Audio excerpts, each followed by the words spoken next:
How to turn on two-factor authentication on Twitch. Are you guys facing issues to turn on two-factor authentication on Twitch application? If that's so, then this video might help you out. Without further ado, let's dive into the video. To turn on 2FA on Twitch, first of all, open Twitch on a mobile device. Once you open the application, just simply log in into your account with your registered email and password.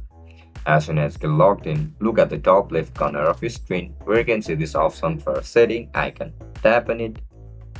After you click on it, you can see multiple options available at this section. Now just simply head over to security and password. Tap on it. After you click on it, you can see this option for enable two-factor authentication. Tap on it. Now again click on enable two-factor authentication. In order to turn it on, you need to write down your registered phone number. As soon as you write down your phone number, click on continue. Then after, you will be able to turn on two-factor authentication on Twitch. And that's it, guys. If you guys found this video helpful, don't forget to subscribe to our channel. Bye bye.